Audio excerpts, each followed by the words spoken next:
Hold on one sec. If you guys can start from the top, I'm just recording now. The signal's going in and out. We're trying to maintain a stable connection.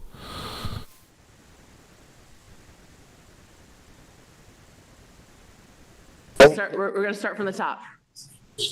Oh, okay. Yeah. I didn't even have a cocktail yet.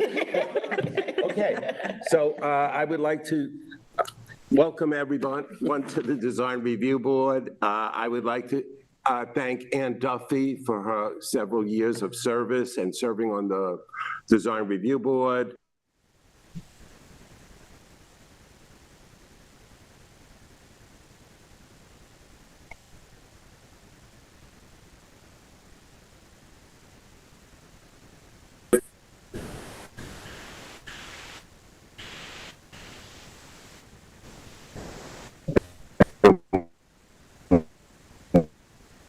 Davis. Here. Member Heather Barris. Here.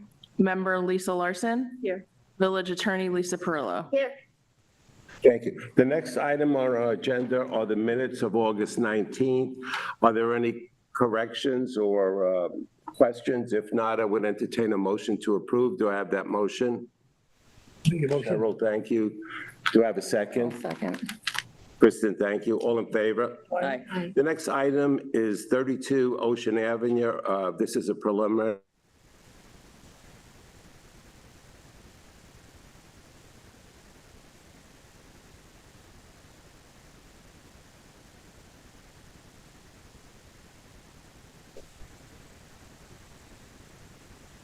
Welcome. Our goal here is to restore the existing residence at 32 Ocean, the front half of the building being the historic portion. The rear half of the building is not historic, and our intention there is to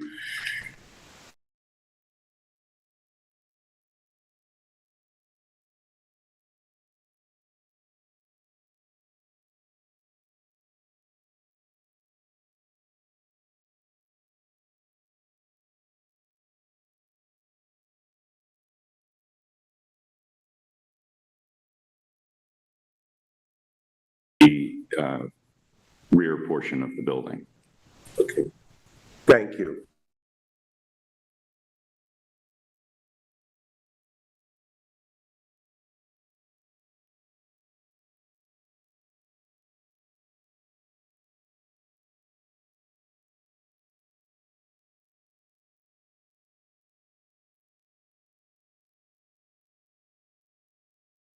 Construction, I think, is also fairly sensitive to the historical portion of the build.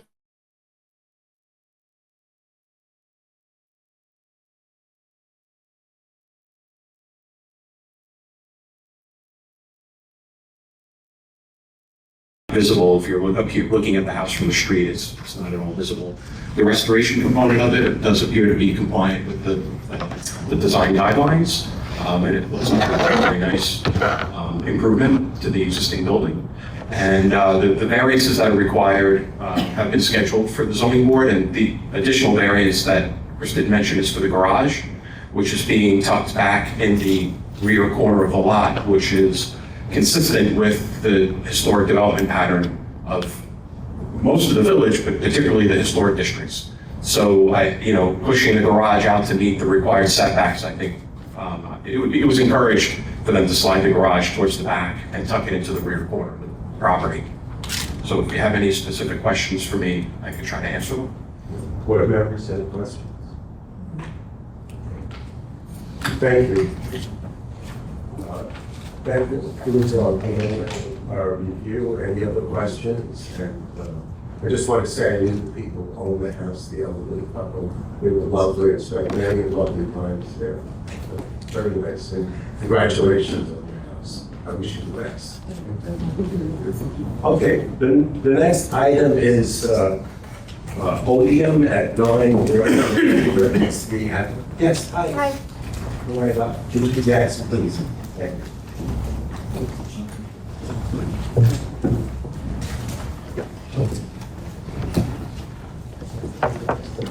Hello, everybody. My name is Rachel Huey. I am the store manager at Odium, here to represent our request to install and keep structural furniture out in front of our storefront to invite crowds into the store. It's currently in place in front of our place of business, but we're looking for approval to keep it there. Board members, any questions? Okay, Billy, would you like to, thank you, would you like to comment on? Heather also has a question. Oh, go ahead. So by install, you just mean temporary, it's just sitting here? Right, yes, we can have it moved at any point. I'll wait for them. I do have a question. Yes, Lisa. Billy, if the structures weren't there, would cars be parked in front of that building? Is it a parking lot? Good morning, board members, Billy Hajack of the Village. So the site, which we all know was Consumer Tires at one point in time, and that was the parking area. So the whole front of the building is technically a parking area. So the parking is being displaced by the installation of this furniture feature. We really shouldn't be displacing parking for seating. I mean, it could create conflict too between people pulling in and driving, and the seating. It's a little unusual or unique, I would say. I think the board really ought to have, a plan. I mean, we don't have a plan showing the parking layout or how this interferes with the parking, but there's common sense prevails. When you look at the site, it's taking up a large portion of what is supposed to be parking. I understand the applicant's intention of trying to make it pedestrian friendly and attracting, making it an attractive, addition to the site, because it was a rundown, sort of dilapidated site before, but it isn't kind of interfering with what ought to be a parking area. So my only comment. So Billy, your recommendation is that they have a site plan? Well, I mean, Or some? yeah, I don't know if you need a site plan, just because it's kind of, like I said, I think common sense prevails here, but if they want to pursue it, yeah, I think we should have an actual site plan that shows the parking arrangement, just to make sure that cars can move around and how they're going to move around and where they're going to park, and, things of that nature. It's a safety concern, that's all. Yes, My Lisa. comment. It doesn't seem like it would take up a lot of parking spaces, and in my opinion, I would rather see the facade of that building than see cars parked in front of it. And am I allowed to make that? Yes, my opinion. yes, no, I agree with you. And I noticed, and this is no offense to you, but I did notice as I walked there that although the sculptural seating area is quite nice, I just realized that sitting outside, it does collect a lot of dust and debris, and, and I guess it would have to be sort of indexed every week or something. So maybe the solution is a little smaller seating area, maybe not have it, Billy, what would you say about that? A smaller seating area, maybe not have a lot of cars there? As something.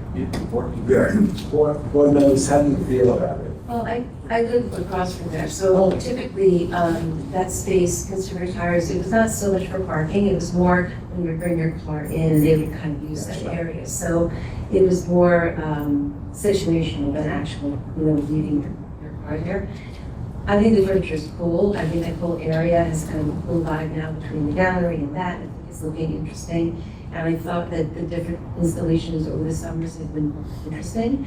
But I have the same issue that they're starting to look dirty, and when they're dirty clouds, it's not, it's not gonna look so great. So I think that maintenance is really important in there. Absolutely, that's really helpful feedback. Thank you. Do you intend to leave them out all year round, or is it just? They are year-round outdoor rated, so that would be our intention, but we can make sure that we're doing it every other day. Leaf blowing and indexing to make sure that they stay clean throughout the year, unless there's any objection. Is the board considering leaving this open so that the applicant can submit a schematic or a plan Yes. for the use of the parking lot? Yes, thank you, Ms. Good suggestion. Yes, so you'll submit a plan for the board to approve. And maybe we might want to look at it this way, maybe a little smaller seating area, maybe two that are smaller, maybe? So we were gifted these ceiling sets by an artist that presented them at Art Basel in 2022. So it would be those pieces or none at this point. So then maybe you want to just resubmit a plan. Sure, of course, happy to. Thank you very much. Thank you for your attention. Thank you.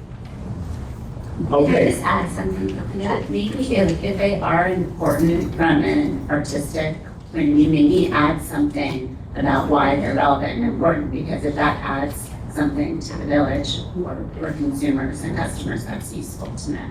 Absolutely, we would be happy to do that. That's actually a very good idea. It'll give us more importance Great. Yeah, we would love that. and focus people's attention to it. Actually, it'd be better for business. Too. I would hope so. Okay. Happy to. Thank you. Thank you very much. Okay, the next item is 99 Newtown Lane, North Main Equities Lane Building. Good morning, everybody. Morning, Andrew Goldstein for the applicant. The applicant made an application for a minor repair to install a asphalt shingle roof on the building at 99 Newtown Lane. Actually, a repair is that it's so minor that it doesn't require a building. Was, I guess, board had expressed concern that it wasn't a wood shingle roof, and there were reasons, the principal reason I would say, I could be corrected, but the principal reason that they went for asphalt shingles as opposed to wood shingles is that it's about $100,000 difference in costs. I don't know, $250,000 for a wood shingle roof versus $150,000. And I realized that, I guess the thing I'd ask the board to think about as they mull this over is that there's a statute which basically puts forth the purposes of design review. And I think as it applies to this application, the most important one is compatibility. Are we doing something to this building that's going to be incompatible with the rest of the neighborhood? What's the neighborhood? Well, I made an arbitrary selection of starting from Stop and Shop at 66 Newtown Lane going up to the end of Newtown Lane with the railroad tracks. And there are 13 buildings, roughly 13 buildings, I think not including our building. And only 4 of them have wood shingle roofs. 2 of them are houses. One of them is the building department building. And Whittendale's is the only building that has a wood shingle roof. If you insist on them having a wood shingle roof, one of my clients jokingly said that it's a choice between asphalt shingles and a tarp because they really don't have the money to put a wood shingle roof on. They would be the only commercial building besides Whittendale's that's required to have an asphalt shingle roof. All the other commercial buildings, as you go on that street, have asphalt shingles. And in which, as I looked at it, I actually had to really look to see that they weren't wood shingles, especially the gray ones.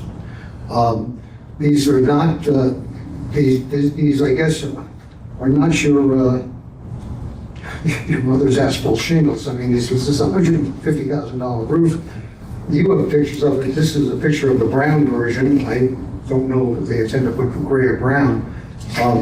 And I would suggest to you that within a relatively short period of time, the wood shingle roof would age to look very much like this asphalt shingle roof. So I am, on behalf of my client, I'm beseeching you to I guess, we're not doing anything incompatible. We're not creating anything that creates any kind of disturbance to the street. No one will notice this.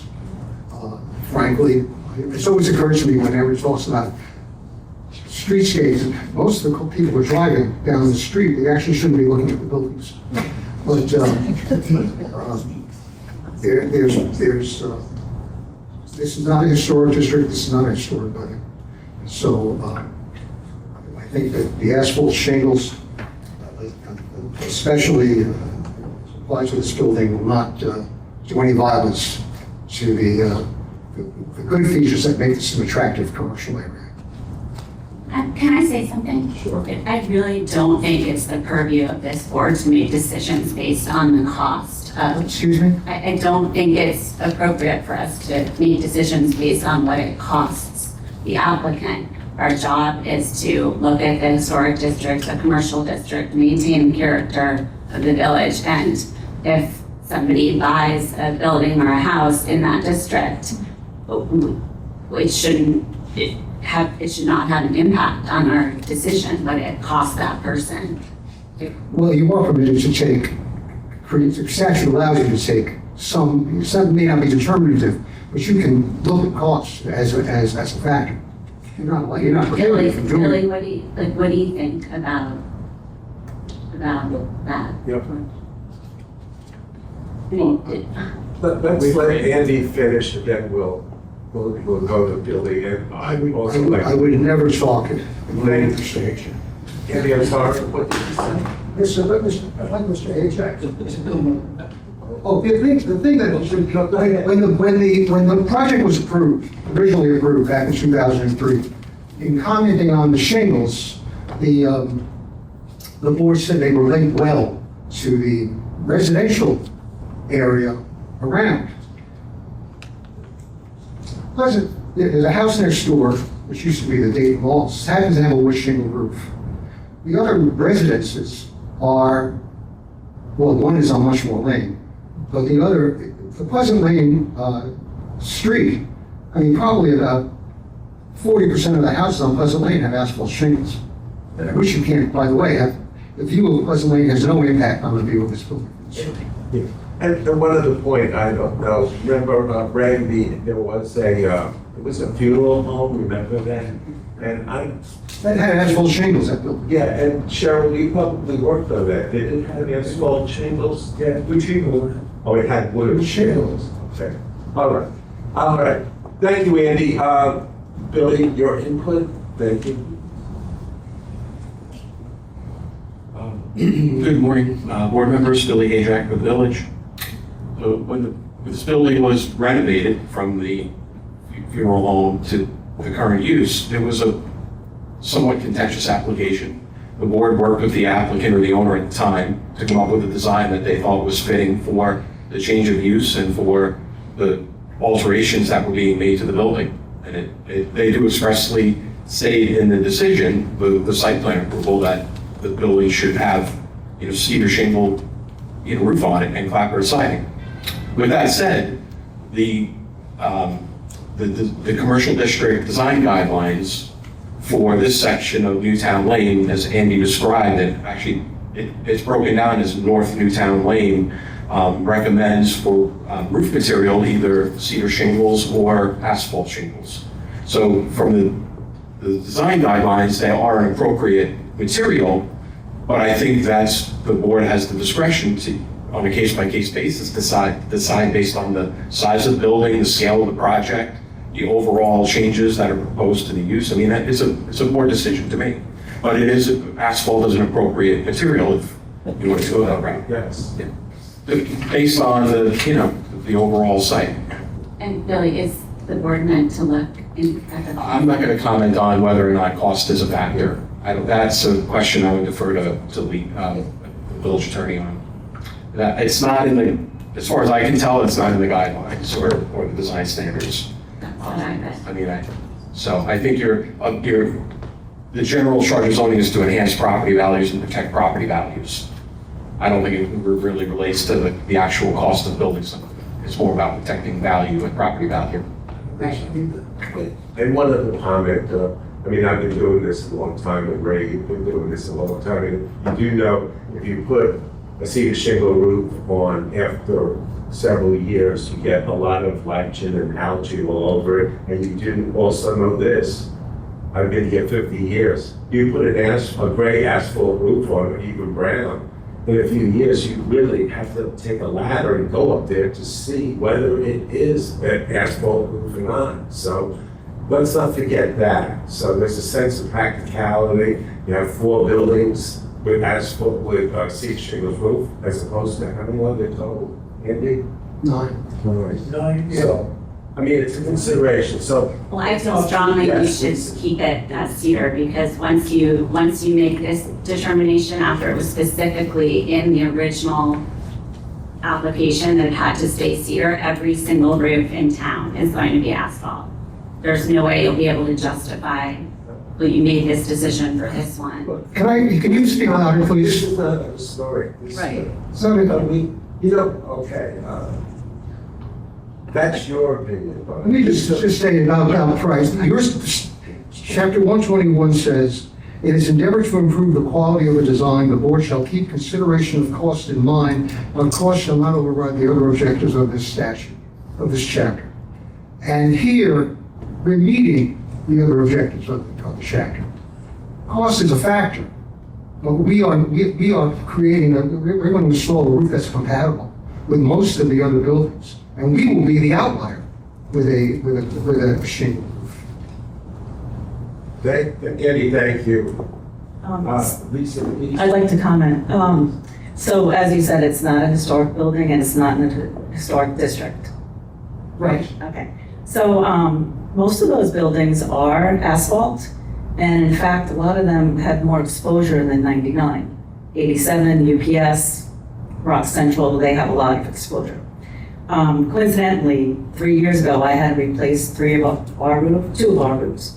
And I did a lot of looking at the asphalt, looking at the cedar. And what I found is that the asphalt, the technology today with the asphalt is a lot different than it was in 2003. In 2003, each shingle was a single color and was laid flat.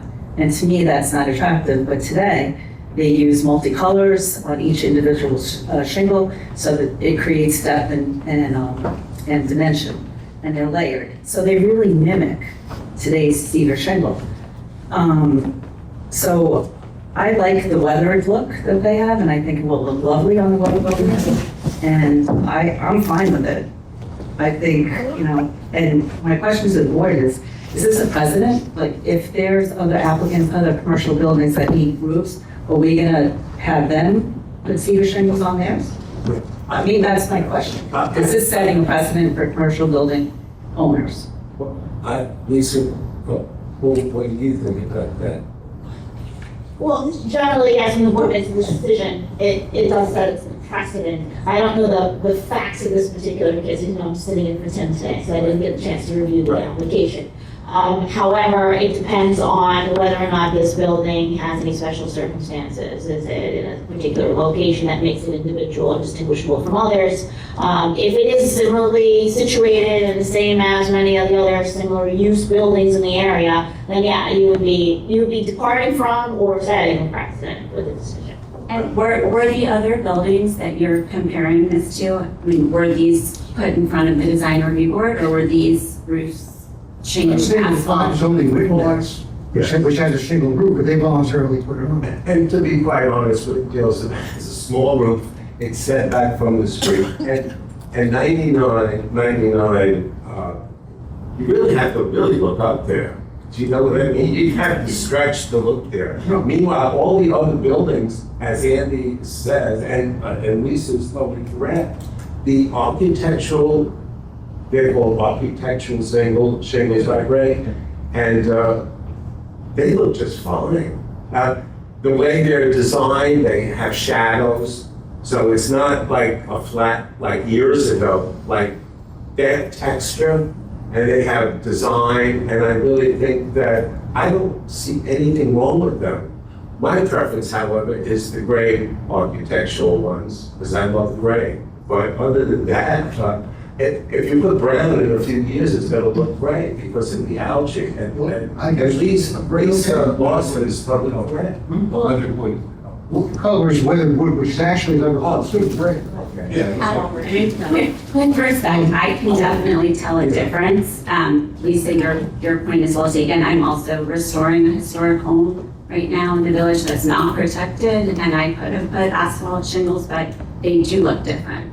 And it was a lot of work to put cedar shingles, but that is what keeps the character of this village. I agree. Well, this decision in terms of precedent really only has value for the area of the village in which this building is. And as Billy said, asphalt shingles are an approved roof for this area.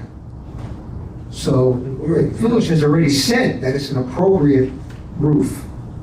And you are permitted to take cost into account, provided that the purposes of the chapter are met, notwithstanding. And by using an approved material, we are per se meeting the standards of the chapter. Right, but we would be overruling the original. Well, yeah, listen, you're not the Supreme Court. I mean, this is not.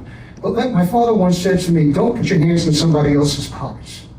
And I hate to be that blunt, but it's very expensive to do business in this village. And even more expensive today because of what's going on in the country because of tariffs and things like that. And if you can't show a little leniency in a situation like this where this difference is $100,000, I think that you're losing sight of the purpose. This is an asphalt roof versus, a shingle roof. No children will be killed because of this. Thank you. I really don't think it's appropriate to talk about killing children when we're in a design review board meeting, talking about the aesthetics of the village. That's what our job is. I find it kind of ironic that one of the best high-end builders in the village of East Hampton, town of East Hampton, who's the main occupant of that building, builds houses that puts all cedar shingle roofs pretty much on everything. And your building, you want to have asphalt. It doesn't seem like a great advertisement for. I'll talk to that too. I don't own the building. No, I'm aware. I just introduce yourself. Ray Martin. I'm aware of that. Yeah, so it has nothing to do with me. I'm here to help the people that own the building. They have an exhibit of pictures of the building. And there's one spot where you can see the wood reef from the road. One spot. So if you want to take a look at that. But to state that I would the wood shingles on, that doesn't apply to this. I'm just gonna know for the record that I'm sorry, I didn't catch your name. Ray Martin. Mr. Harden handed up a demonstrative photograph for the board to review, which we'll have to reference.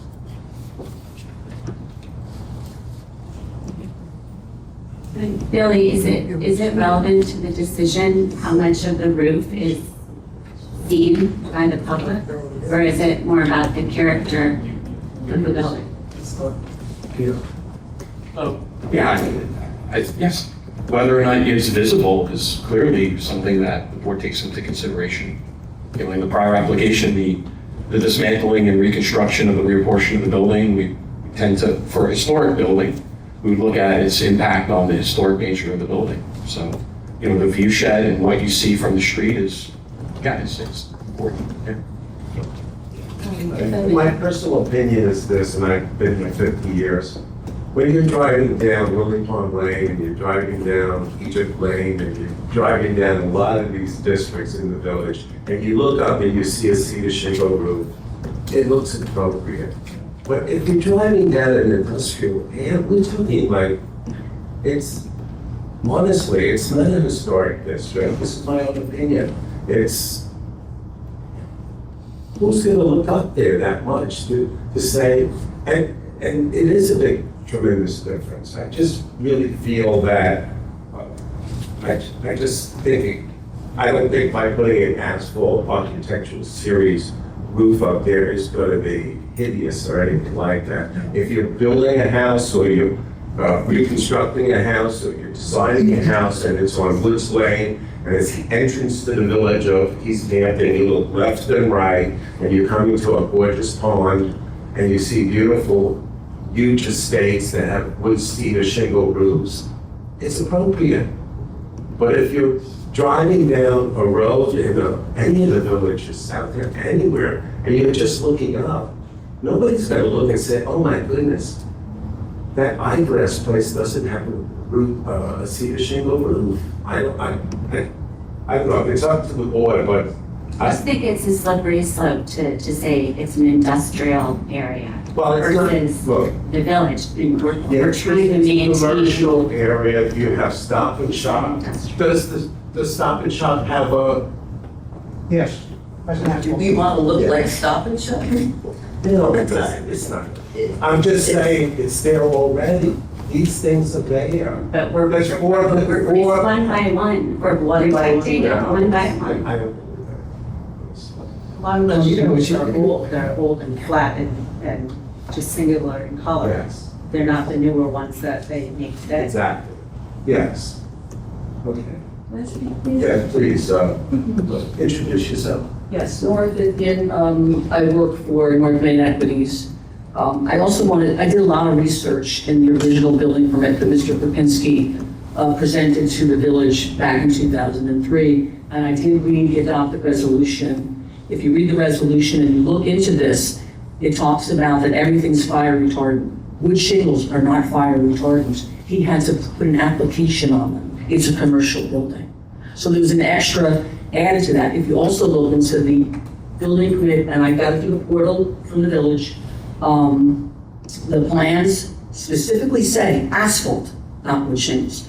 It was at some point crossed out and written in there in wood, just wood. It doesn't say cedar shake, it says wood. So somewhere along the lines of the change on the plan, but this isn't important. In the adopted resolution, September 2003, it states, we are not a historic district and all the materials meet the fire code. And that's one of the things when I looked at that, I said, you know what? If you look at the roof today, it looks like it caught on fire. The shingles look charred. We didn't have a fire, but they didn't last what how they should have lasted. I don't know if the fire retardant might not be on your house too or your homes, but on a commercial building, you need to apply that. That product could deter the life of a wood shingle. I don't know that for a fact. I'm not a mechanic, I'm not a woodworker, Mr. Hayden, but I'm just mentioning that. Another reason why we took that into consideration. So I just wanted to. Yeah, I spent over $100,000 on our project with 7 rooms, and it was way over $100,000. And this year, one of the roofs was 5 years old. With the trees, I had to have the whole roof for a weekend, clean front and back and scrub with brushes to remove all the algae, because the algae destroys the wood roofs, it eats it away. It's a plant. The algae does not destroy an asphalt roof. So it's up to the board now, so why don't we? Original materials are going to be more maintenance.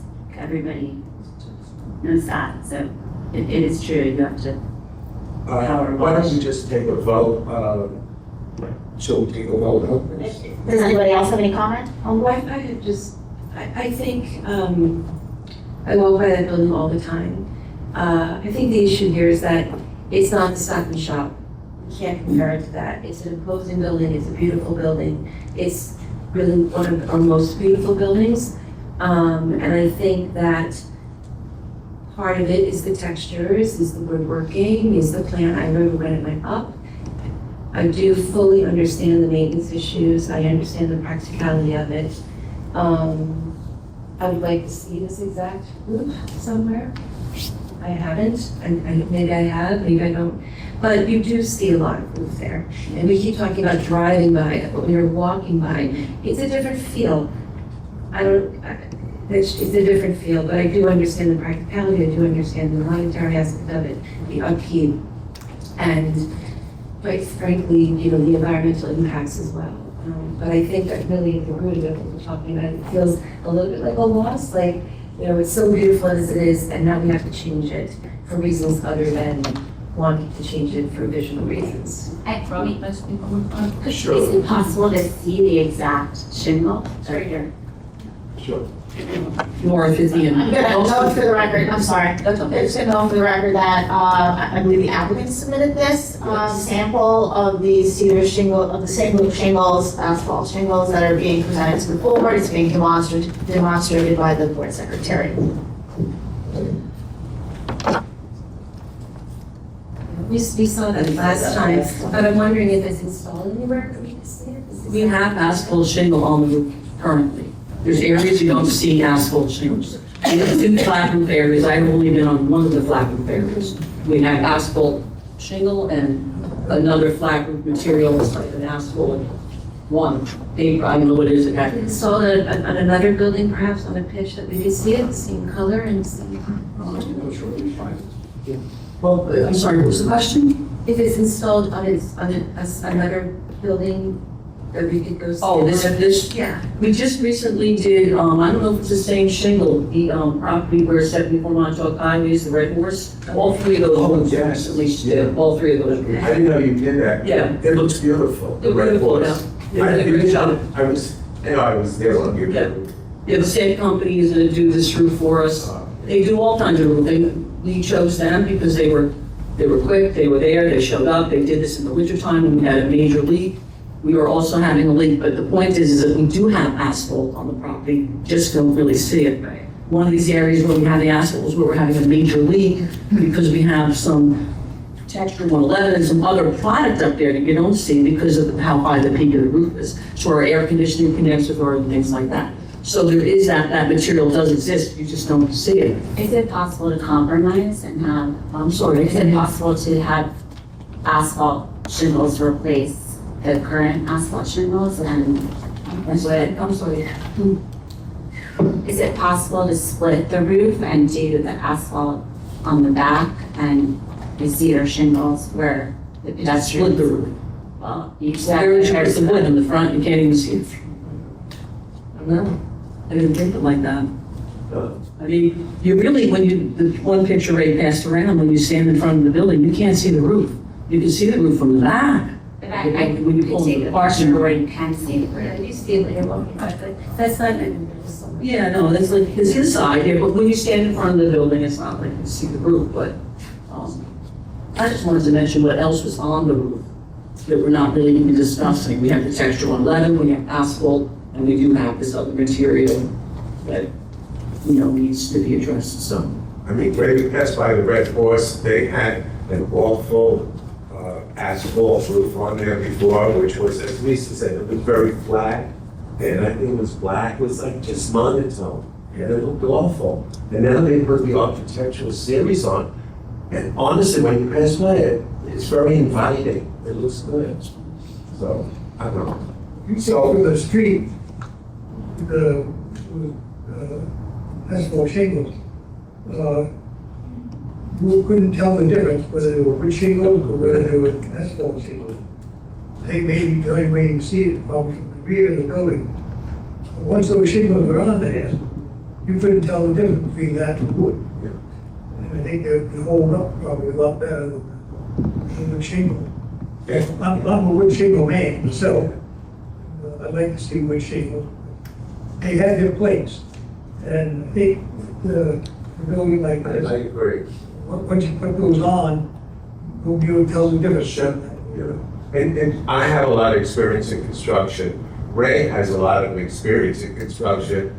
And I don't know who else here has that kind of experience, but I find nothing wrong with the architectural series for that building. I think it would look great. I really. And the wood shingles, Ray, in a few, 5 years ago, I have to have the whole thing power washed. It'll look like the asphalt. And it's gonna look just like that. And Lisa brings up a very good point.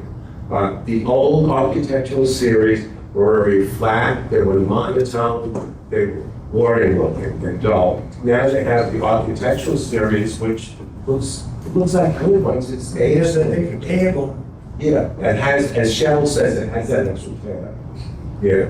Thank you. I guess the last thing I would just ask maybe for the lawyer is if we make this ruling, is that, is that pretty much the end of wood shingles in the Yeah. commercial district? Or are we able, case by case, to still make different determinations? Yes.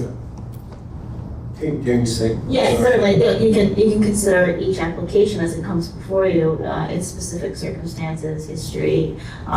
You have guidelines and, that you follow in making each determination, and the reason they come before you for the permission to proceed is because you are going to be considering each application on its own merits. Even when we do historic district houses, they each one, as Lisa says, they each have their own merits. So they're not coming to us and we're blankly saying something. We're listening to the applicant. Just the way this couple came in today and wanted to do whatever, we're listening to the people. And so you have to listen to the people who own the house or own the building. I think you have to listen to people. You can't just blatantly say, this is for everybody. Does everybody want to take aspirin every day? No. I mean, we can't just say every building on Newtown Lake should have an asphalt roof, or every building or everything should have a shingle roof. It should be open. And we're not trying to do that here, I don't think. I think we're being open to the people who own the houses. We don't go down streets and say, one house has this, you have to have it. Anyway, that's my opinion. So should we take a vote on it? Sure. Yeah. Unless anyone has any other comment. Any other comments? I would just say, I need to replace the roof on, my house, not currently. And it is wood shingles and it's in horrible shape, and we are not in a position to replace it with wood shingles. And my preference would be to replace it with wood shingles, but we can't right now. So I do have some compassion and understanding, and I feel like, these don't look horrible, and I would love to see you put wood shingles on that building, but, I do understand, and, it's not enough. I don't think that's gonna make it an eyesore. So that's what I have. Yeah, I don't think it's fair for us to control what people spend. If they have a certain amount, we don't want them to spend double, so do we have to do that? That's not, is that fair? No. Sure. No. Anyway, shall we take a look then? Okay, so, maybe we should start with Lisa? Who should we start with? You gotta do Chair Robert Russo, I'm in favor of the asphalt shingles. Vice Chair Kristen Gorman. I would say yes. Member Cheryl Layton, I'm in favor of the shingle. Member Susan Davies, I would prefer the wood, but I understand that do the asphalt change. Member Catherine Davis, I'm against the asphalt. Member Heather Barris, I too would much prefer the wood, but taking into consideration the cost and the environmental aspects of it, I would not. Member Lisa Larson. I understand that cedar shingle is the gold standard, but I'm in favor of the applicant's application. So it looks like the asphalt overrides the wood shingle, am I correct? So do I make a motion do I have a motion to approve the asphalt roof on 99? I'll make a motion. Thank you very much. Cheryl, thank you. All in favor? Aye. Great. Thank you. Thank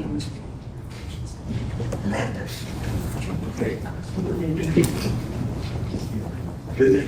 The next item on the agenda is the Mill Hill Realty at 17 Twelfth Lake. Welcome, and who is the, welcome. Thank you.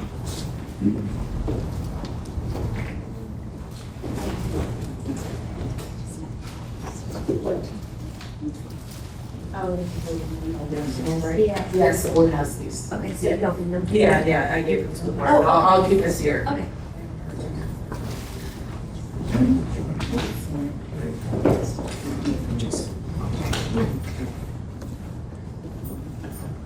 My name is Abigail Aaron Lee. My husband and I share the home with my uncle on 19 Wilson Lane.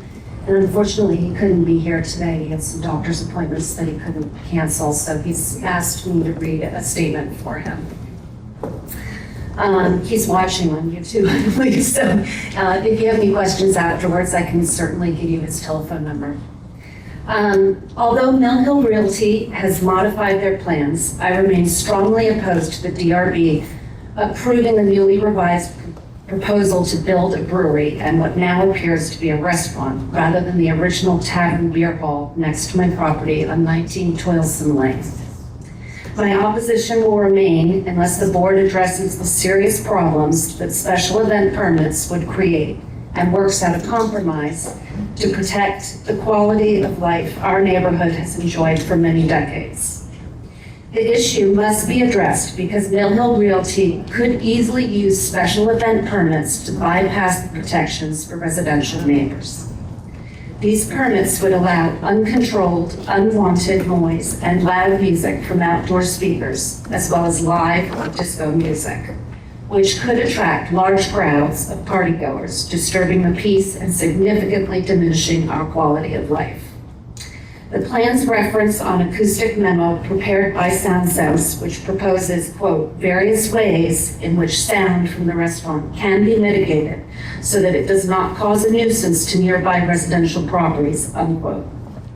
However, the memo also clearly states any music not running through these regulated in-house speakers, whether for special events or otherwise, should require special event permit from the village.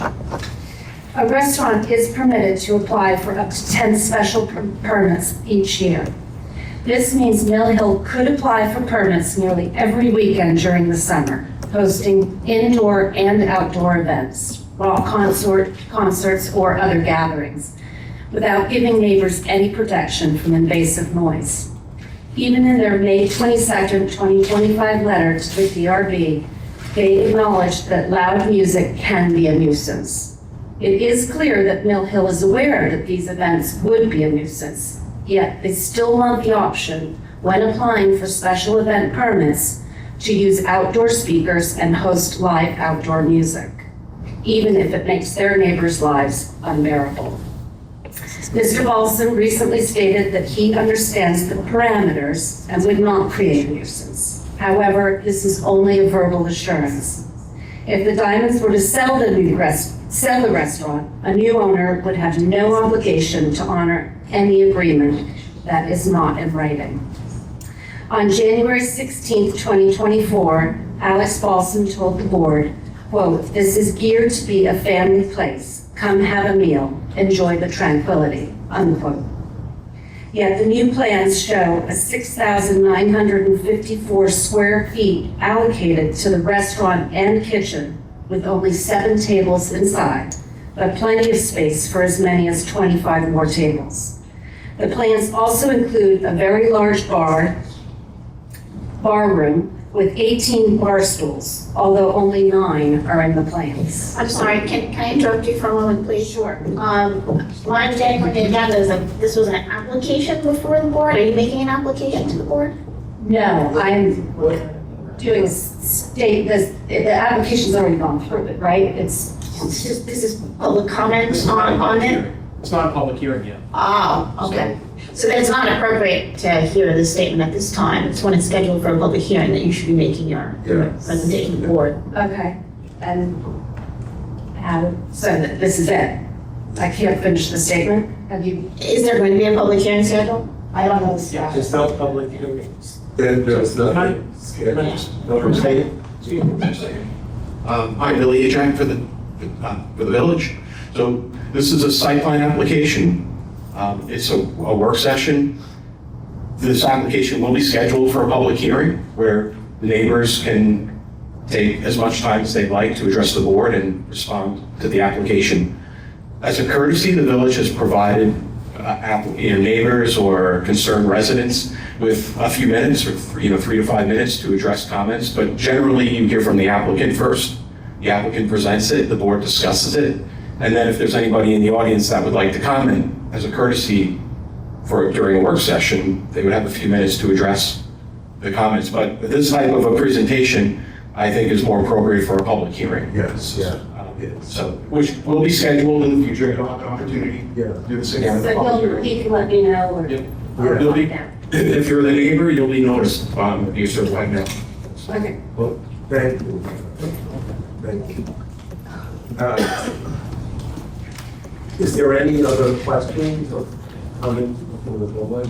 Alex is going to present the project. Oh, Morning, everyone. Alex Balsam, here for the owners and the applicant.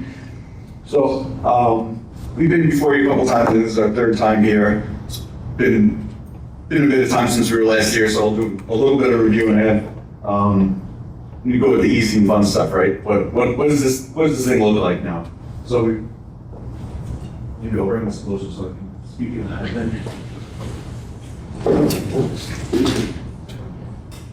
First time with the measles. Okay. So this is our most recent aesthetic version. We have some samples here. Roofs seem like a hot topic, so I'll start there. Metal roof. It would be Sherwin-Williams Classic Bronze. I guess I'll submit these or pass them around. The siding here is this Alaskan cedar, and this portion of the building is Sherwin-Williams iron ore.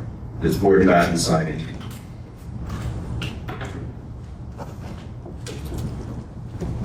are you the architect? Far from it.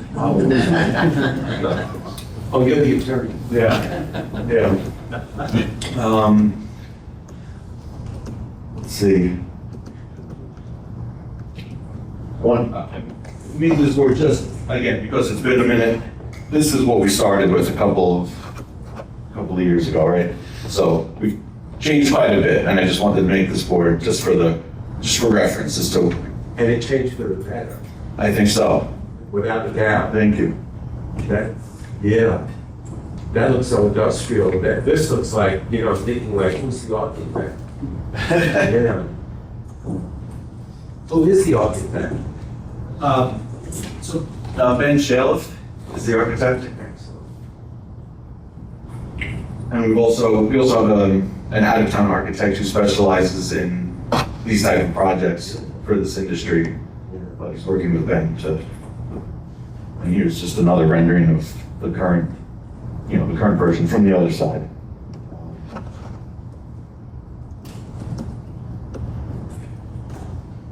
We also, I didn't bring boards of everything because some of it's just in the packet and self-explanatory. But I do want to point out another big change.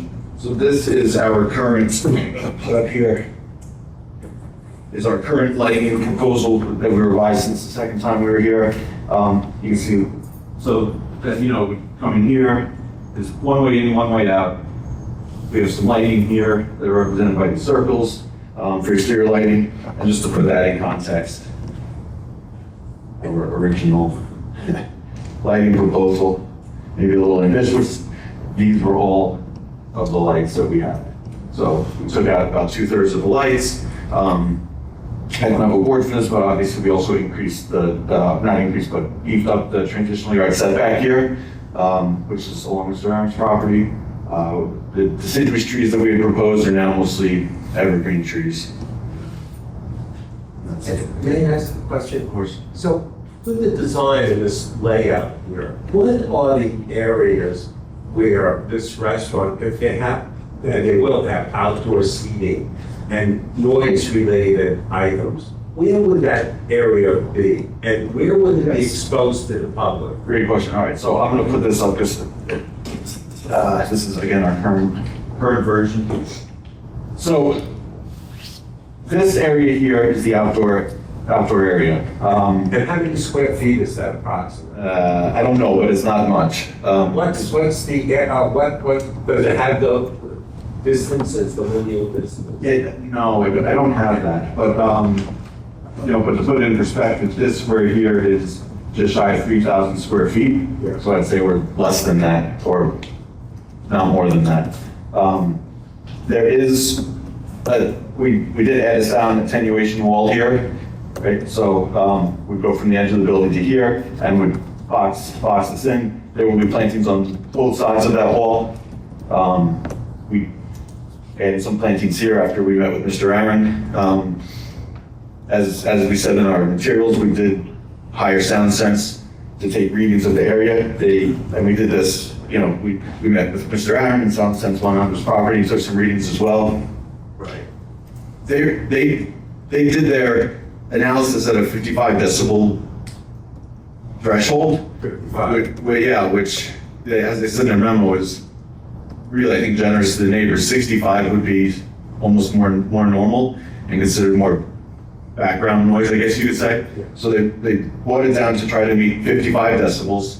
Obviously, the notion, and again, as I said, the materials will have, the system will be designed with like many small speakers, which actually, is better than a couple of big speakers. So this in-house speaker system will be specifically designed with cutoffs and everything else to not encroach the 50, But to go 55 decibels. And 85 decibel is fairly loud, and 85 decibel is when you call the village and have an officer come and shut you down. Right. Right? So, yeah, and if we're looking at this, so that area there, is that the only area of outdoor area? That's Yes. it? Okay. And it's probably like, it looks like, if that's 3,000 square feet, that looks like it's around maybe 2,200 or less. Possibly, yeah. Yeah, less, I think actually less. And where is the roadway is over there, let's look at that. Yeah, that's the roadway. And that area, so what houses are in that area where the proposed outdoor seating would be? How many houses are there? Mr. Aaron's house is certainly Okay. the closest over here. His property comes back a ways to here. But also, even when I was talking about the 55 decibels and Sound Sense's recommendations, I mean, they were measuring in the backyard, not even at the house, Mr. Aaron has a really nice backyard, there's like a putting green and things like that, so, they measured from the backyard, it wasn't even the house. And the building itself acts as a buffer for sound, and you're also saying on the left-hand side of that area that there's going to be a wall that will be sound attending. Am I correct? Yes. I mean, we were there. 100%, not knowing the science of sound. Yeah. We were thinking sound attenuation wall here. Sound Sense said, no, this is right there. It's it's going to be better and more effective. When you listen to the critics, they make it sound like there's a giant stadium, and it's a small area. Yeah, it's not bad. I don't think it's gonna have, it's not rock concert stuff, it's a restaurant, and my only criticism of a lot of the complaints is that I go to every restaurant in the village here, and I go to every restaurant on the East End, and I've never heard screaming and yelling and loud music from any of them, but they all have that same thing. So as you know, live music's not allowed in restaurants. Yes. And I do understand the initial thought of the neighbors' concerns, we can apply for a special permit, we can have live music. Obviously, we can only do that 10 times a year. But even outside of that, the special event permit process is not nothing. I mean, it goes to all the department heads, it goes to the village administrator. As I've said, if we're a nuisance, we're not gonna get those permits. Even if we're not the operator and the thing sells, the operator's not gonna get those permits. If they're too frequent, we're not gonna get those permits. So there's that. Obviously, there's also the I think it's fair to say the village noise code is a little vague for daytime hours, but obviously it's no nonsense at 11.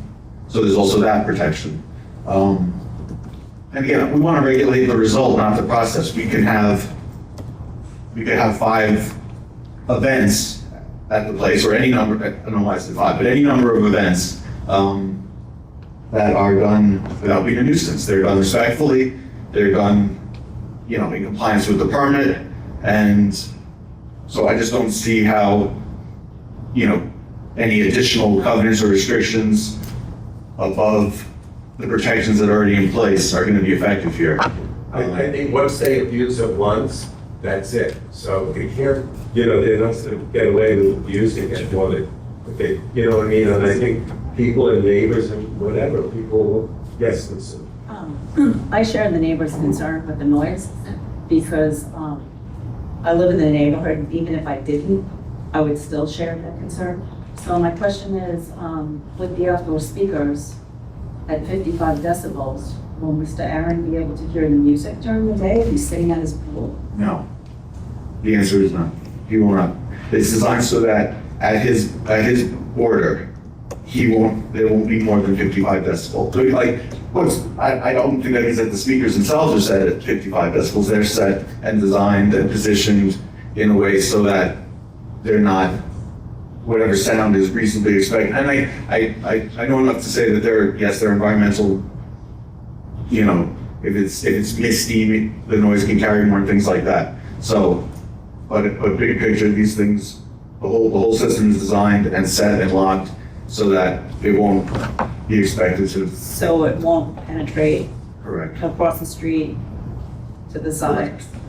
It will not. And if it does, can we put into something like that, that if it actually does annoy the neighbors, and does penetrate, and does upset you where you're living, that we can be terminated. So you know what I mean? Be terminated, yep. So really, SoundSense or whoever, assuming we had SoundSense, move forward with SoundSense as designer, whoever designed this thing, this system, it would be locked, so it's not like the managers or business owners, they can't go in and change this. But if it proves to be, if what I'm saying proves to not be true and these decibel readings are consistently above where we're saying they're gonna be, the design company would come in and lower and then relock it. Can I comment to just, this was already commercially zoned. Industrial zone, yeah. It's an industrial zone. Most intense use there. So the house that you purchased, you knew it was next to But it's a industrial 9 to 5 zone. business, like with Monday through Friday. So, Right. can I just But make I one didn't comment finish. about the noise? Am I correct? So why don't you let him finish with his Let him presentation and finish. then the board will let you comment We'll on let you comment after. Okay, let him finish. It's a matter of keeping the record. Yeah. So On that outside patio, does that spill over on the town line? No, so this here is the town line. So it is one property, it was never subdivided, but obviously it's, so that the owners have, in addition to this, what's in the village and what's before us here, there's another 4 acres of property that is part of the same parcel, but it's got a different tax map that's in the town jurisdiction. There's nothing about this application that has anything to do with. Any encroach on the town? Right, yeah, there's gonna be a fence here along the boundary line. And I think what we should do for the residents that live nearby, because we could all say like, oh, we have because you can have a speaker going, but you could be next door and maybe the wind or the rain or something like that will project the sound onto somebody's private property. So It carries. it could carry, and that's the right word I'm trying to find. But I think what we'll have to do, and when and if that all comes about, we'll simply have to state in writing, Lisa, maybe that Do a condition. a condition stating that if the residents at 55 decibel, it's no good, then just omit it. So in other words, the people who own that, if they abuse their right in any way whatsoever, it should be the residents around them or the village that says, no, you cannot do this. Yeah. And then that'll be a lesson to them not to try to do it and to make sure it doesn't. And then also, you'll have a healthy relationship with the neighbors who live right next to you. So I think we have a good relationship with neighbors now. We might never agree on this issue, but, you know, talked to Mr. Aaron and Mike Walsh, you know, a number of times. Great conversations, that everyone gets along. Like I said, we just might never agree on the special permit issue. But I'm sorry. I have a question. The grassy area outside of the sound wall towards the neighbor's property, what's the intended use of that area? Is it just clearing or? Right here? Yeah, will anything ever spill into that area in terms of population, people? No, not at all. Not at all. No, 'cause this is, I mean, this is what, like, supplies would go in here. This is just, you know, there's a septic system that would go in here. So it's not. I think it's very limited, but I do think Cheryl has a good point, and Lisa, I think that the sound could spill over, so we want to make sure that doesn't happen. Yeah, we do too, you know, and we're.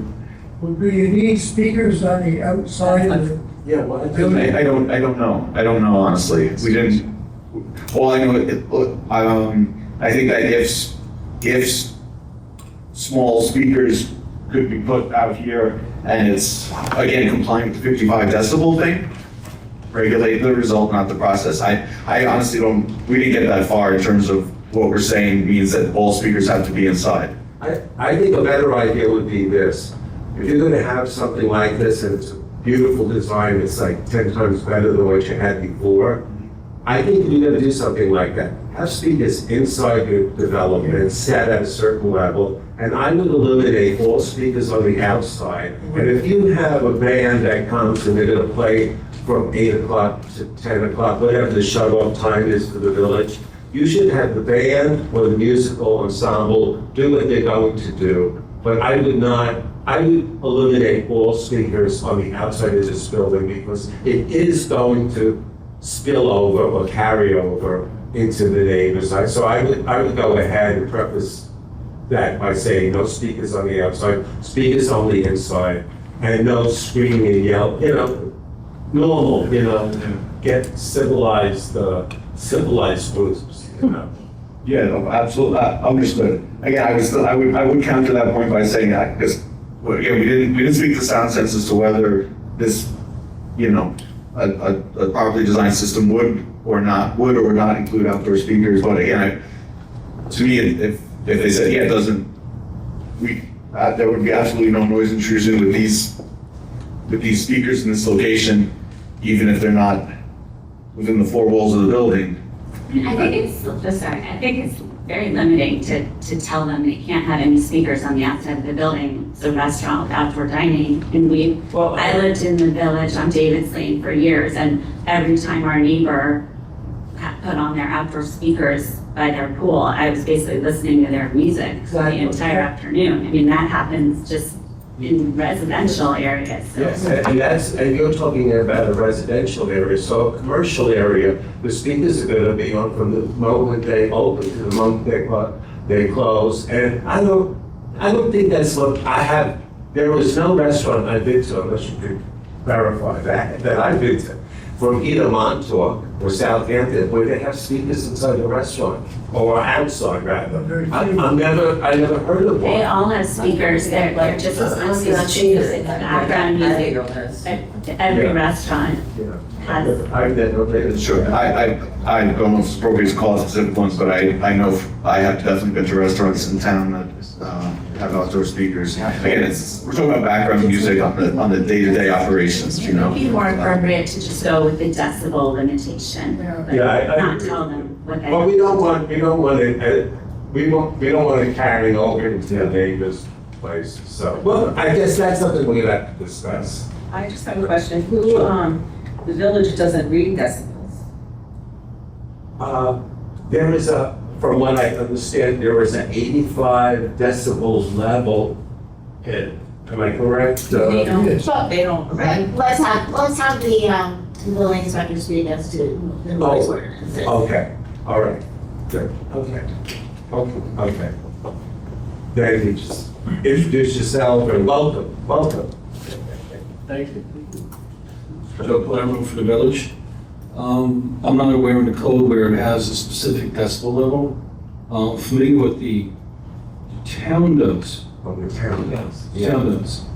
It's referenced in that sound sense evaluation. Okay. And just to put it in perspective, because I was with the town, so I have some experience with that. We had a lot of issues with generators. I had only one complaint in 9 years that I was in town on a generator, and the decibel, 55 at night, I think 65 in a day. So nighttime, I don't think, we didn't have one generator that could make that nighttime level. But there again, you don't really hear generators. They do this out there. I don't want to get off topic here, but that's a pretty low standard. So from your experience, that if they have speakers on the outside and they do set it at 55 decibels, what is your experience with that? Can you hear it? Well, you're not gonna hear it, provided you have the correct sound attenuation. That's a pretty low decibel level. Okay. Well, any other questions? Okay, thank you very much. I got one question. On that entrance that was in the property, why can't the exit be over next to the entrance? I mean, it looks like there's a lot of property over there to do that, and to eliminate any noise on Aaron's property. I mean, it seems to me you've got enough room. I think you need, what, 20 feet for driveway?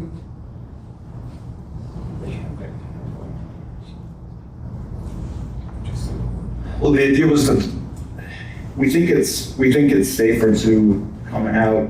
This is fairly close to the curve, so we wanted to come in here, so that would be, without issue. But coming out here, you'd have more of a straight view of the happenings of the road. This is, we discussed that at the last meeting, and you were going to go back and do exactly what you did just now. So I think that's a good idea. Yeah. If we You talk know, about. when you have traffic going north and south, every 3 to 5 seconds, you have cars on one way or the other. Doesn't make any difference where your entrance is, where your exit is. You're gonna run into a lot of traffic on Torsen. Welcome to East Hampton. Torsen, to me, like the Mulholland Expressway. You have 25-mile-an-hour speed zone, there's 1 car in 10 goes that speed limit. You go 40 and above. And so no matter where you have your entrance and your exit, you're gonna run into traffic. But it just seems to me that you would make the exit, you move that exit over where the entrance is. You would, because you have a 30-foot buffer, and you have that, you'd be a lot less traffic noise on Aaron's property. You could move that over there, it seems to me. Cheryl, I don't, if you look at the renderings, I think they've really done a beautiful design. And I think the way the driveway flows and the entrance is actually more lovely and elegant. I think it will actually mitigate noise than having people backing up and honking. Yeah, it would be awkward for cars to like maneuver. Correct, because we did this, remember? Discussed this. We did this already a year ago. And I think they've come up with a really elegant solution to I the wouldn't change traffic anything flow. there, first of all. The parking works, and I think it'll be very seamless pulling out. Yes. You'll hear the cars on the highway more than you'll hear people pulling in and out of the driveway. Perhaps you could put you had mentioned like sound attenuation along there, and you're addressing it for the music, but perhaps you could go along the property line with further sound attenuation, and that would mitigate the noise of the driveway and Right. to the neighbor. That could be maybe a compromise that could. Sure. Yeah, you have a good point. Do you have trucks on it? Yeah, there'd be trucks going in there too, so that, having a barrier, Sure. that could help. Maybe Not just- I'll ask Sound Sense to opine as to what an effective sound barrier might look like for that concern. We don't want the sound spilling into any of the people's. We want them to be happy. Yeah, same. Yeah. And there's such negativity with this project that people are projecting things that, yeah, will happen. Like, it just seems to be there from the beginning 2 years ago. Better than masonry yard.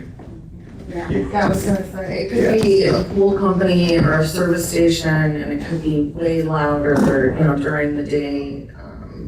And it's extremely, yes, and it's extremely attractive, your design. I mean, Some the of the architect did a concerts beautiful would be job. fun, it'll be like a free concert. No, I think, Green Sandy's building here on Lubbock Lane, and he built that building, the fence line into the property, or on Pleasant Lane. I think he put in a sound area along that fence line. And I've never heard anyone say anything about any noise spilling over onto Pleasant Lane. Because I don't think you have that much traffic going back that far anyway. But if it did, well, you do have a sound break. I think maybe they could put that along Aaron's property line.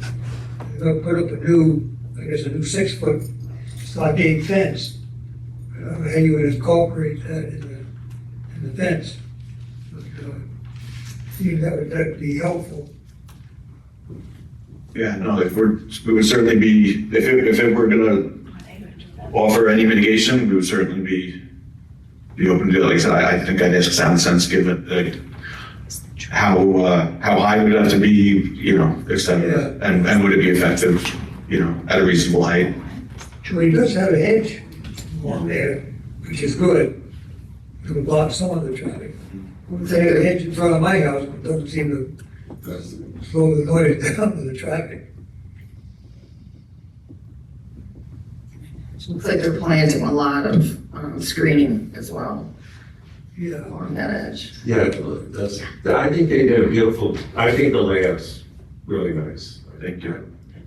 We have worked, there's a reason it's taking us so long to get back to you. It's, you do one thing and then you change one thing, it changes the other thing, and I think you all put a lot of thought into it. thank you. It looks really beautiful, yeah. Really beautiful. Thank you. Okay, any other questions? Why don't we have the lady?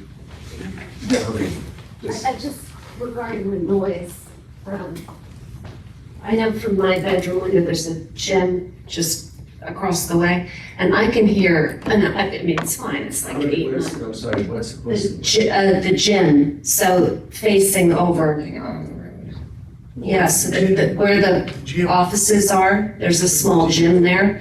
Oh, okay. Yeah, it's not a big deal, but I can hear the music from my bedroom window with it closed, double paned. So, and it's not, but it's there. So if you've got the music going all day down, it's gonna spill over certainly by the pool, which is where you're gonna be during the day. So that's just something to consider. It travels, and like you said, it depends on the wind, and you're not gonna be sitting out there in the rain anyway, so it doesn't matter if it's raining, but if it's a nice day and the breeze is going a certain way, you're gonna have that white noise going all the time. Well, I think that's a good point, and I think what Lisa brought up is also, there'll be conditions. Certainly, yeah. Certainly, there'll be conditions There'll be the opportunity for any conditions. to prevent that. Right, well, I understand, yeah, I don't but it's, blame you, yeah. But I guess the. If you put the speakers out there and you've got it at 55 decibel and it's not working, then what happens? Then we gotta come back all the way here and then, Well, asked to amend the act. the attorneys are going to have to put restrictions. Right.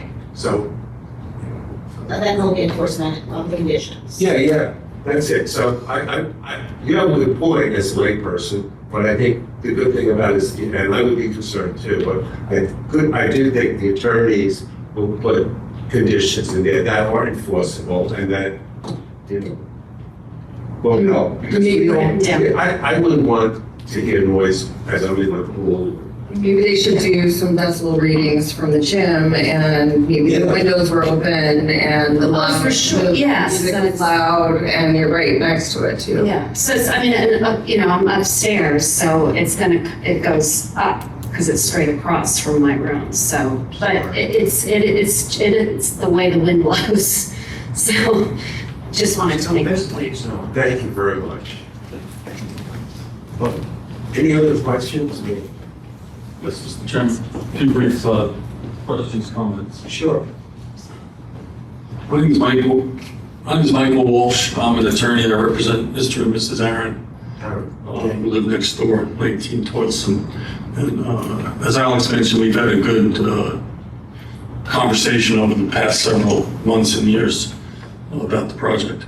A couple of things that were brought up today, I think, deserve further attention, and we'll correspond with the board. We'll put ratings in so we don't have to beat this to death in this form.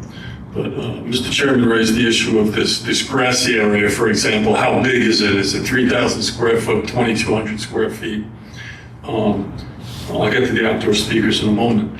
But when we talk about areas of this site that are going to be used for either the restaurant, for congregating, that goes to occupancy.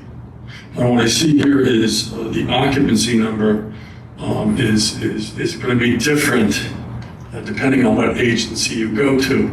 Suffolk County Health Department sets the septic system size and the effluent flow based upon occupancy, essentially floor areas. The building inspector and the fire marshal said occupancy is based on other considerations. Right now, it looks like the occupancy is set at approximately 121.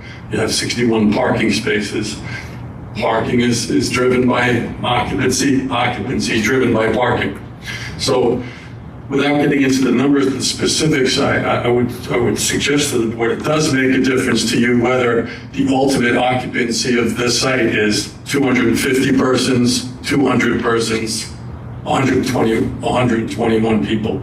So I would, main concern would be to make sure that you set occupancy very clearly at the outset, so there's no misunderstanding as to, for example, the 2,200 square foot grassy area that was originally described, I think, as a beer garden. What is that going to be used for? What's the occupancy that's going to be set for that area? What's the occupancy for the sit-down restaurant, for the bar, and any other areas? So you have a real hard number, and all the agencies agree with it. I totally agree with you, of course. I don't, yeah. So we'll button down the occupancy, we'll have that conversation as we continue. The second thing is this concept of outdoor music and outdoor speakers. There's two kinds of outdoor music that I see in this file, in the application. One is the concept of putting speakers outdoors for the use as it continues along without special events. My understanding was there was going to be no outdoor speakers. That's changed today. It's the first time I heard there's going to be outdoor speakers. And the controls that you're considering is this automatic device that makes sure that the speakers don't exceed 55 decibels at the lot line between the airings and this site, which is a good thing. I saw that mentioned in the Sound Sense report. But if you read that Sound Sense report, that was the expert that put the report in on the amount of sound that's going to be generated by the indoor speakers, the indoor music inside the facility. And what they said was that it can be controlled with this sound attenuation wall, with the buffer, and by using this device that keeps the sound attenuated, keeps it low, and it would shut off above a certain level. but they also carve out an exception for special events and outdoor speakers. Once you put speakers outside, either as a special event or you put them on the wall, changes the whole scenario. So even Sound Sense realizes that there's going to be no controls for the outdoor music, at least insofar as they analyzed the sound. So I think you're definitely heading in the right direction. All the right questions were asked here today. And we'll engage in that conversation as we move along. The third thing, finally, is this concept of special events. When I look at the statute, you look at the special events permits for the village, typically they involve tents, weddings, parties, special events, and this is going to be a brewery, so I'd imagine you'd have an Oktoberfest type of situation. You might have some music, you might want to have a tent. So that's the question. Where is the tent going to be pitched? Where's the music going to be set up? How does that all work? And then you've got the adjoining town property. How do we know that there might not be a special event on the adjoining town piece, which is 4 acres, it's a vacant field? But they're gonna have to get a permit for that. All right, on both the town side and the village side. Yeah, and one final point. There was a mention that this has to be referred to the town, so you might want to do this now so they can take a look at it. And the Suffolk County Planning Commission, that's also mentioned, I think, in the staff report that Mr. Hajek puts together. He does a good job of looking at these applications and making recommendations. I don't know if there's been another staff report since January. That was the last one. But I assume at some point, certainly Mr. Hajek has enough work, but I assume that staff report or memorandum will be updated before you go forward to the public hearing, so we can just have that in hand, and we can button these issues down, and we'll provide as much information as we can provide, to help the process along. I think you raised some good questions. And we appreciate your time today. Yes, thank you. Thank you very much. My own opinion is that I personally would like not to have outdoor speakers.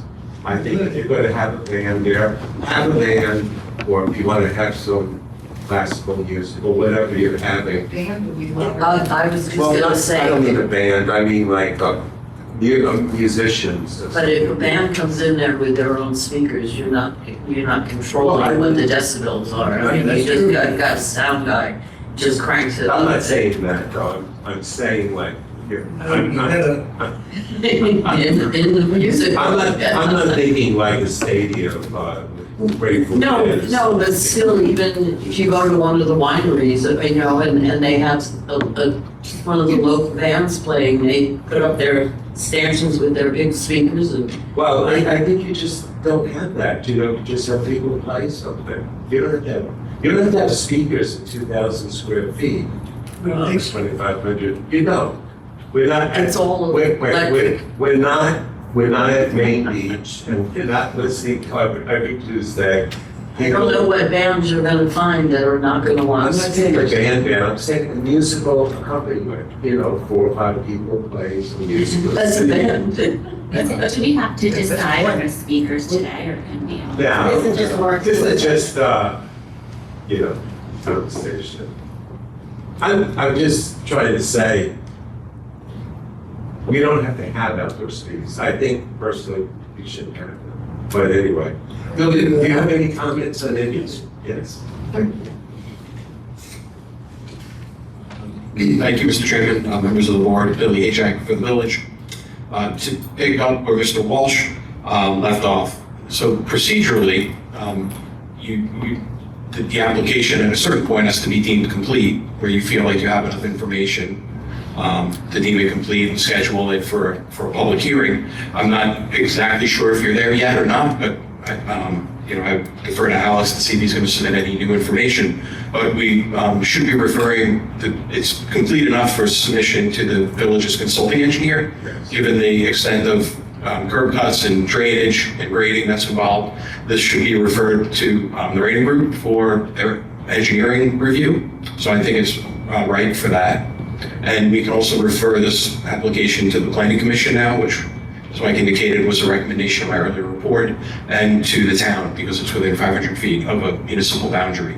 So we can get that process started And in terms of whether or not additional information is going to be submitted, that's a question, I think, for the applicant and whether the board has any specific requests of them in terms of additional fencing or whatnot. But I don't know if I misunderstood some of the conversation, but there is a fence, a 6-foot fence is proposed along the, I guess it would be the southern, I think it's, well, this property line, there's an existing wood fence and the plans do call for a 6-foot wooden fence or stockade fence. But you could still put sound attenuation on Yes. top of that. Yeah. That's, Typically it's, typically it's 2 layers of stockade fence with the sound material in between. There's lots of different ways to do it, but that's been the standard. I will make that part of the whole thing. So anyway, if you have any specific questions for me, I'd be very willing to try to answer them. You do have a 6-foot fence there now, That's correct. they're gonna replace it. They're proposing to replace it. Yeah. That's the current plan, yes. So we'll take a motion and send that all to the agencies. make it referrals. Yes. Okay. So with that, thank you very much. Or any other questions? That's it. Let's make a motion to send this to the. Someone would like to comment. Oh, okay. Yes. I say something. Yes.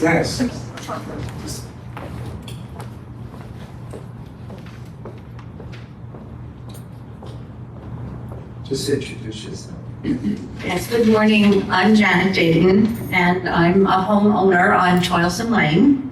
And needless to say, we have a lot of questions. Most of the questions that I brought with me today, we've already discussed. But there's one aspect that really concerns me, as well as many of the other parts of it. I do believe that most people in East Hampton would be very happy to have a family restaurant that's open year-round and enjoy the camaraderie.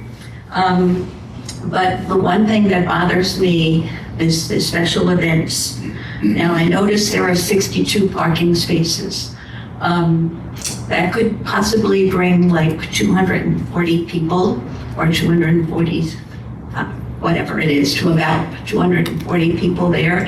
If you put 4 people in a car, and if you would think about whatever happens in Amagansett at the Talk House, when they have their concert nights, and the traffic and the number of people, suppose there is a 63rd car that needs to be parked, where do those cars go? And I'm wondering, there's no parking on Gingerbread Lane, there's no parking on Toilsome Lane. Would people take a 5-minute, 10-minute walk on the residential streets and park there? Something to think about. And the other really big issue that I feel about on Toilsome Lane is that Toilsome is a very narrow street. It gets a lot of traffic, and there is absolutely no walking. There's no sidewalks. There's hardly any sidewalking area. And no one ever wants to have an incident what happened a couple of years ago in the summer. And there are, thankfully, there are laws in place where people just can't indiscriminately park anywhere. So we do have laws, and we do have. The side streets don't have no parking signs. I mean, I think this goes everywhere. If you were going to any of the other restaurants, when it was jammed on Main Street or Newtown Lane, you just don't take your car and park it in the middle of the street and say, "I'm sorry, officer, I have to park it here because I have an appointment at the restaurant. What am I going to do?" No, I agree with you, Tony. And the attorney brought up a very good point that obviously we have to control the crowds or whatever. If there are crowds, quote unquote, there may not be crowds. We may be projecting more than there is, only because we all, including yourself, want everybody to be happy and safe. But I totally agree with you. And I think we'll put it together nicely. Well, I thank you. Plus, I have one little comment to make. Right now, a lovely village tree is in the middle of the proposed driveway. the exit driveway. What happens to that tree? Anyway, Okay. another point. Thank you. Thank you, Janet. Okay, so, Is there anyone else? anybody else? And, So you have to still vote on the motion? yes, so let's, on Billy's motion to include all the different agencies, so. I'll make a motion. But, shall I make a motion to approve that motion? I'll second. I'll make a motion. Cheryl, thank you. So that concludes our preliminary review and, okay. Any other questions for today? If not, I would propose to adjourn the meeting. Do I have that motion? Motion? Yes, do I have a second? I'll second. All in favor? Aye. You know what? It was a really lovely meeting. I'm happy you're all here and it was fun. Thank you all. Steal your